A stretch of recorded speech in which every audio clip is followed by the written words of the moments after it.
Vous êtes ravis, vous avez du public. Mais bien sûr. Pascal Demolon, votre zapping du lendemain, c'est quoi? Qu'est-ce qu'on va pouvoir regarder pour nous détendre devant nos écrans, Eva Rock? Du cinéma, alors, mais pas des films de cinéma, mais bien des leçons de cinéma. La première a été à savourer sur Histoire TV. C'est un documentaire bluffant sur Georges Lazenby. Est-ce que vous connaissez cet acteur, Georges Lazenby? Moi j'ai vu, oui, des films de Lazenby, oui. Non.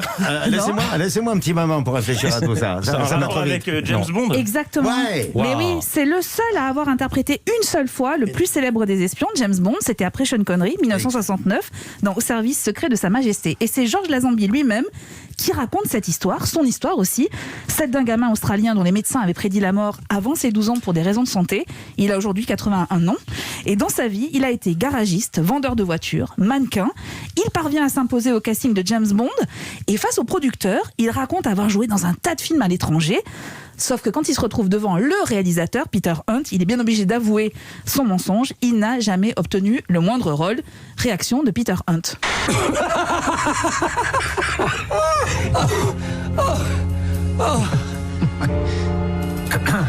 Tu réalises, tu as embobiné les deux plus grands requins que je connais. Garde ton histoire et tu seras le prochain James Bond.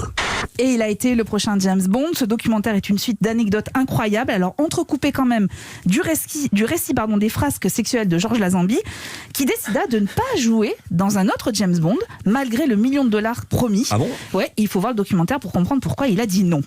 Et alors, même jubilation cinématographique sur Ciné Plus Émotion, qui nous offre une immense leçon de cinéma. Conversation entre Bertrand Blier, Patrice Lecomte et Bertrand Tavernier. Les voilà côte à côte pour raconter leur cinéma. Lecomte, par exemple, qui adore le moment des repérages, mais avec une règle qui n'est pas du tout du goût de Bertrand Blier.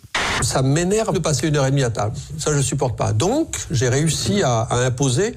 Les équipes sont gentilles parce qu'elles ne veulent pas me contredire. On fait les repérages au McDo. Oui, j'ai entendu parler de ça. J'ai pas voulu le croire. Comme ça, tu fais un arrêt déjeuner de repérage qui dure 12 minutes. Mettons un quart d'heure et n'en parlons plus. Et c'est autant de gagner sur les repérages de l'après-midi. Tu verras quand on fera des repérages ensemble. Tu viendras? Mais je fais pas de repérage avec toi, j'ai peur. J'ai trop peur. Trop peur du McDo? D'être en hypoglycémie. Attends, et Demolon, dis-moi non plus, il veut pas faire les repérages avec le compte.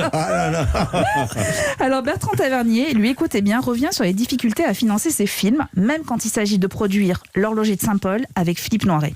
Un producteur qui te reçoit puis qui se contente de sous-peser le scénario. Ouais, Qui dit je le fais pas. Ça, c'est bien. En sous-pesant le scénario? Oui, parce qu'il dit il est trop gros. Au poids. C'est trop long. C'est trop long. Au poids. Au poids. Et j'étais avec Noiret. Et là, et je me dis, mais il va me lâcher, Philippe. C'est forcé qu'il me lâche après. Une humiliation comme ça.